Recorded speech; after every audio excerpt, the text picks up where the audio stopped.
नमस्कार साथियों, अभी एजुकेशन में आप सभी का स्वागत है। हम लोग जो पढ़ रहे हैं कोडिंग डिकोडिंग, और कोडिंग डिकोडिंग के फर्स्ट क्लास में टाइप 1 हम लोग देखे थे। आज जो है हम लोग टाइप 2 और टाइप 3 में किस प्रकार का क्वेश्चन होगा उसको हम लोग जानेंगे, सीखेंगे। तो देखिए टाइप 1 में जो हम लोग सीखे हुए थे कि जो ABCD पे आधारित था और उस वर्ड को लेफ्ट और राइट से क्या करते थे, पढ़ते थे और उसे हम जोड़ा बनाते थे। यहाँ टाइप 3 में देखिए बिल्कुल ही आसान क्वेश्चन है, खास करके ज़्यादातर जो SSC रेलवे में पूछा जाता है। देखिए पहला नंबर जो टाइप सेकेंड में जो क्वेश्चन है, क्वेश्चन फर्स्ट क्या कह रहा है, कह रहा है कि यदि धूल को हवा, हवा को आग और आग को जल और जल को आकाश और कह रहा है कि आकाश को वर्षा कहा जाए तो मछलियां कहाँ तैरती हैं। तो इसमें देखिए ध्यान देने वाली बात यह है कि जो चीज का है उसको क्या चीज से कोड कर रहा है, मतलब क्या चीज कहा जा रहा है। जैसे मान लेते हैं ये मार्कर है, क्या है, ये मार्कर है, मान लेते हैं कि ये मार्कर है, पेन है, तो इसे मान लेते हैं क्या चीज कहा जा रहा है। मान लेते हैं कि इसे अगर बुक कहा जा रहा है तो हम ये देखेंगे कि मार्कर को क्या चीज कहा गया है, तो बुक कहा गया है। क्या कहा गया है, बुक कहा गया है। तो ये चीज ध्यान देना है। तो देखिए क्या कह रहा है कि धूल को हवा, धूल को क्या चीज कह रहे हैं, धूल को हवा के नाम से जानते हैं और हवा को आग के नाम से, और आग को जो है जल के नाम से जानते हैं, और जल को आकाश, और आकाश को जो है आप जो है वर्षा कहा जाता है। तो कह रहा है कि मछलियां कहाँ तैरती हैं। तो देखिए मछलियां कहाँ तैरती हैं, डायरेक्ट जो है इस टाइप के क्वेश्चन पे आप लास्ट में आ जाइएगा।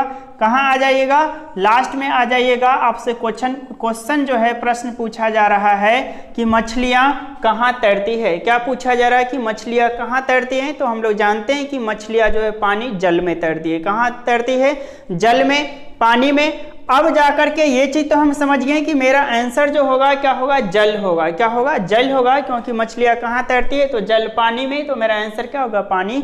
अब हम ये देखेंगे कि पानी को किस नाम से इस क्वेश्चन में जाना गया है, किस नाम दिया गया है पानी को। क्या देखेंगे कि पानी को कौन सा नाम दिया गया है। तो देखिए धूल को हवा और हवा को आग और आग को जल और जल को जो है आकाश कहा गया है। जल को क्या चीज नाम दिया गया है, तो जल को जो है हम आकाश के नाम से जानते हैं। तो मछलियां कहाँ तैरती है, तो मछलियां जो जल में तैरती है, लेकिन जल को जल नहीं कह करके इस क्वेश्चन, पार्टिकुलर क्वेश्चन में जल को किस नाम से जाना गया है, तो जल को जो है आकाश के नाम से जाना गया है। क्या चीज से, जल को आकाश के नाम से। तो अब ऑप्शन देखिए, जल है, वर्षा है, आकाश, हवा और आग। तो क्या हो जाएगा आंसर, आकाश हो जाएगा। तो मछलियां कहाँ तैरती है, तो आकाश में। अब देखिए इसका रियलिटी से कुछ मतलब नहीं है कि मछलियां आकाश में कैसे तैरेगी, उस बात पे आप लोग नहीं जाइएगा। मेन देखिए कि क्वेश्चन का कहा क्या जा रहा था, जल को आकाश कहा जा रहा है, तो मछलियां कहाँ तैरती है, तो आकाश में तैरती है। तो क्या सीखें कि इस प्रकार के क्वेश्चन को डायरेक्ट हम लास्ट में आएंगे और क्वेश्चन को देखेंगे कि क्वेश्चन क्या पूछा जा रहा है, क्वेश्चन क्या पूछा जा रहा है, उसका एक्चुअल मतलब फैक्ट जो है आंसर क्या होगा, और फिर उस वर्ड को देखेंगे उस क्वेश्चन में क्या कहा जा रहा है, वही मेरा क्या हो जाएगा, आंसर हो जाएगा। सेकंड क्वेश्चन देखिए, सेकंड क्वेश्चन में कह रहा है कि यदि प्रेमी को धोखेबाज, क्या कह रहा है, यदि प्रेमी को धोखेबाज और धोखेबाज को खूनी और खूनी को क्या कहा जा रहा है, प्यासा और प्यासा को पानी और पानी को जहर और जहर को अमृत कहा जाए तो प्यासा व्यक्ति को कह रहा है प्यास मिटाने के लिए क्या चाहिए। तो देखिए एक प्यासा व्यक्ति है, क्या है, एक प्यासा व्यक्ति है, कोई प्यासा व्यक्ति है, तो उसे कह रहा है प्यासा व्यक्ति है, कौन है, प्यासा व्यक्ति को क्या चीज चाहिए, तो प्यास मिटाने के लिए क्या चाहिए। तो प्यास मिटाने के लिए क्या चीज चाहिए, तो प्यास मिटाने के लिए हम लोग जानते हैं कि प्यास मिटाने के लिए जल चाहिए, पानी चाहिए, क्या चाहिए, जल चाहिए, पानी चाहिए। तो इसका आंसर जब हम लास्ट में आ रहे हैं तो क्वेश्चन पूछा जा रहा है कि प्यासा व्यक्ति को प्यास मिटाने के लिए क्या चाहिए, तो प्यास मिटाने के लिए पानी चाहिए, है ना, जल चाहिए। अब इस क्वेश्चन में देखेंगे कि जो है पानी को क्या चीज से कहा गया है, क्या नाम दिया गया है। तो कह रहा है यदि प्रेमी को धोखेबाज, फिर है धोखेबाज को खूनी, खूनी को प्यासा और प्यासा को पानी, और कह रहा है पानी को जहर। यहाँ देखिए क्या कहा जा रहा है, पानी को जहर नाम दिया है। इस क्वेश्चन में क्या नाम दिया है, पानी को जहर। क्या कहा गया है, पानी को जहर। तो प्यासा व्यक्ति को क्या चाहिए? पानी चाहिए। क्या चाहिए? प्यासा व्यक्ति को पानी चाहिए। लेकिन पानी को देखिए इस क्वेश्चन में नाम क्या दिया गया है? तो पानी को जो है हम जहर के नाम से जानते हैं। तो प्यास मिटाने के लिए क्या चाहिए? जहर चाहिए। आप लोग हकीकत में जहर नहीं दे दीजिएगा और ले लीजिएगा। क्या होगा? इस क्वेश्चन में कहा गया है पानी को जो कोड किया गया है जहर के नाम से, तो प्यास मिटाने के लिए क्या चाहिए? पानी। और पानी को इस क्वेश्चन में क्या नाम से जान रहे? जहर नाम से। तो अब जो है पानी है, फिर क्या है आपका? अमृत है, प्यासा है, फिर प्रेमी है और जहर है। तो क्या चाहिए प्यास मिटाने के लिए? जहर चाहिए। समझ गए? अब देखिए टाइप सेकंड में 2 क्वेश्चन लिए हैं, लेकिन इसमें कुछ खास ज़्यादा है नहीं, है ना, कुछ खास ज़्यादा है नहीं। सिर्फ 2-3 बातों को ध्यान में रखिएगा और क्वेश्चन इस प्रकार से आएगा, उसको सॉल्व कर लीजिएगा। आप लोग डायरेक्ट जो है क्वेश्चन के लास्ट में आ जाइएगा और देखिएगा क्वेश्चन क्या पूछा जा रहा है। क्या देखिएगा कि क्वेश्चन क्या पूछा जा रहा है। जैसे था कि प्यासा व्यक्ति को प्यास से मिटाने के लिए क्या चाहिए, तो उसका एक्चुअल आंसर क्या होगा, फैक्ट क्या होगा, उस चीज़ पे ध्यान देना है। तो प्यास मिटाने के लिए क्या चाहिए? पानी। अब हम जो यहाँ जो कोड जो किया गया है, जो कहा गया है, मान लिया है, अब उसमें देखेंगे कि पानी को क्या कहा जा रहा है। उसी प्रकार से ये मछलियाँ कहाँ तैरती है? तो मछलियाँ पानी में तैरती हैं। अब देखेंगे कि जो है पानी को जो है जल को किस नाम से जाना गया था? जल को वहाँ देखिए आकाश के नाम से जाना गया, तो वहाँ आकाश आंसर हो गया, यहाँ फिर जहर आंसर हो गया। तो इस प्रकार के जो भी क्वेश्चन होगा आप लोग क्या करिएगा? जरूर सॉल्व कर लीजिएगा। बिल्कुल ही आसान है। समझ गए? क्या करेंगे? सबसे लास्ट में देखेंगे और उसका देखेंगे कि एक्चुअल आंसर क्या होगा और फिर उस वर्ड को देखेंगे उस पार्टिकुलर क्वेश्चन में किस नाम से जाना जाता है। चलिए ये हो गया। अब टाइप थर्ड में आते हैं। तो टाइप थर्ड में देखिए कि क्वेश्चन किस प्रकार से रहेगा। जैसे एक वर्ड ले रहा है, कह रहा है एग्जामिनेशंस। क्या है? एग्जामिनेशंस कह रहा है कि शब्द के तीसरे, ध्यान दीजिए, कह रहा है कि शब्द के तीसरे, चौथे, छठे, 10वें और 12वें अक्षरों को, कह रहा है कि अक्षरों को मिलाकर एक अंग्रेजी का अर्थपूर्ण शब्द बनाना संभव हो। कितना? कह रहा है एक। क्या कह रहा है? कि एक अंग्रेजी का अर्थपूर्ण शब्द बनाना संभव हो तो शब्द का चौथा अक्षर कौन सा होगा? अगर मान लेते हैं इसमें तीसरा, चौथा, छठा, 10वां और 12वां, मतलब 1, 2, 3, 4, 5 लेटर आएगा और पांचों को मिला करके क्या है कि पांचों को मिला करके अगर एक वर्ड बना पा रहे हैं, आप क्या कर रहे हैं? बना पा रहे हैं या बन जा रहा है, तो उस कंडीशन में जो है उत्तर कर रहा है अंग्रेजी का अर्थपूर्ण शब्द बनाना। अर्थपूर्ण मतलब जिसका कुछ मीनिंग हो। क्या हो? मीनिंग होना चाहिए। अर्थपूर्ण लिख रहा है, ठीक है, मीनिंग होना चाहिए। अगर शब्दों को बनाना संभव हो तो शब्द का चौथा अक्षर कौन सा होगा?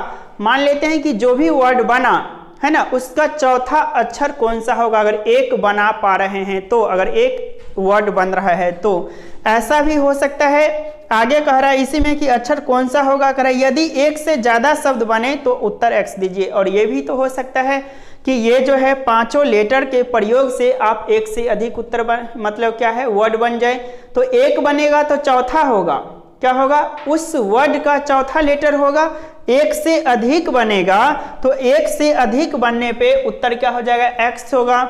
आगे कह रहा है यदि एक भी शब्द न बने तो उत्तर वाई दीजिए। ऐसा भी हो सकता है कि पांचों लेटर के प्रयोग से एक भी शब्द न बन पाए। क्या है? एक भी शब्द न बन पाए। तो एक भी अगर शब्द नहीं बनेगा तो उस कंडीशन में उत्तर क्या देंगे? उस कंडीशन में जो है उत्तर हम देंगे वाई देंगे। तो क्या सीखें कि पहले अगर एक शब्द बन जाएगा तो उस शब्द का चौथा होगा। टर्म एंड कंडीशन लगा रहा है तो चौथा लेटर आंसर हो जाएगा। और अगर एक से अधिक बना तो उत्तर एक्स होगा। अगर एक भी नहीं बना तो आंसर क्या होगा? वाई होगा। तो सबसे पहले इसमें तीसरा चौथा कर रहा है, तो तीसरा चौथा ये तो देखिए तीसरा चौथा 1, 2, 3, तो तीसरे स्थान पे कौन है? ए है। तीसरे स्थान पे कौन है? ए है। तो यहाँ लिख लीजिए ए, ठीक। फिर जाए चौथे स्थान पे, तो चौथे स्थान पे कौन है? एम है, तो लिख लीजिए एम। उसके बाद करें छठे स्थान पे, तो 5, देखिए 1, 2, 3, 4, 5, 6। छठे स्थान पे कौन है? तो छठे स्थान पे है आपका एन है। छठे के बाद करा 10वां, तो 10वां पे यहाँ 6 था, तो देखिए 7, 8, 9, 10, तो क्या हो जाएगा? 10वें स्थान पे ओ हो जाएगा। उसके बाद 12वें स्थान पे कह रहा है तो 11 12 12 पे क्या हो जाएगा तो एस हो जाएगा। क्या हो जाएगा? एस हो जाएगा। तो यहाँ जो लेटर जो कह रहा था कि एग्जामिनेशन शब्द के तीसरे चौथे छठे 10वें और 12वें अक्षर, तो तीसरे चौथे उसके बाद छठे उसके बाद 10वें और 12वें, मतलब देखा जाए तो 5 लेटर आया। पांचों लेटर को मिला करके कह रहा कि अंग्रेजी का एक अर्थपूर्ण शब्द बनाना संभव हो। अगर एक शब्द बनाना संभव है, अगर एक ही शब्द बन रहा है तो उस कंडीशन में उस वर्ड का जो है चौथा अक्षर, चौथा लेटर मेरा आंसर हो जाएगा। अगर एक से ज़्यादा शब्द अगर बनेगा तो उत्तर क्या होगा? एक्स होगा। अगर एक भी नहीं बनेगा तो फिर उत्तर क्या हो जाएगा? वाई हो जाएगा। तो यहाँ निकल के आया AMNOS। अब ये जो है पांचों लेटर का प्रयोग करना है, ये नहीं कि इसमें से 2 या 3 या 4 का प्रयोग कर दे, एक को छोड़ दे वर्ड बनाने के चक्कर में नहीं, पांचों का प्रयोग करना है। जितना सारे अर्थपूर्ण जो है शब्द जो मीनिंग फुल जो वर्ड बनेगा उसमें। अब देखिए यहाँ से जो बनेगा तो क्या बनेगा? ए है AMNOS से अगर वर्ड बनाया जाए तो कौन सा वर्ड बनेगा? तो वर्ड क्या बन जाएगा बताइए? वर्ड जो बन जाएगा आपका, एक वर्ड बन रहा है मेसन। क्या बन रहा है? Mason, MASON। क्या बन रहा है? मेसन। मेसन मीन्स क्या होता है? तो मेसन मीन्स होता है राज मिस्त्री होता है, राजगीर होता है। क्या होता है? राजमिस्त्री। मेसन मीन्स तो देखिए M भी लिए, A भी लिए, फिर S भी है, O भी है, N भी है, मेसन हो गया। और दूसरा कोई शब्द देखिए तो दूसरा कोई शब्द जो है नहीं बन पा रहा है इसमें, AMNOS दूसरा कोई शब्द नहीं बन पा रहा है। अब देखिए इसके लिए इंग्लिश का जो है वोकेबलरी जो है वर्ड पामर भी होना क्या है? जरूरी है, वर्ड जानना भी जरूरी है। तो AMNOS से एक ही शब्द बन रहा है मेसन। अब मेसन मीन्स क्या होता है? राजमिस्त्री होता है। तो कहा था आपका से पूछा था कि अगर एक शब्द बनाना संभव हो तो शब्द का क्या कह रहा कि शब्द का चौथा अक्षर कौन सा होगा? तो शब्द का चौथा अक्षर कौन सा हो जाएगा? तो देखिए 1 2 3 4, तो शब्द का चौथा आंसर क्या हो जाएगा? ओ हो जाएगा। शब्द का चौथा आंसर क्या हो जाएगा? ओ हो जाएगा। अगर एक से अधिक बनता तो फिर उत्तर क्या होता? एक्स होता। अगर एक भी नहीं बनता तो उत्तर क्या हो जाता? वाई होता। लेकिन एक शब्द जो है मेसन बन रहा है तो इसका चौथा अक्षर पूछा, तो चौथा अक्षर क्या है? ओ है। तो देखिए AMN और क्या है? ओ कितने में है? चौथे में है। तो इसका आंसर क्या हो जाएगा? आपका ओ हो जाएगा।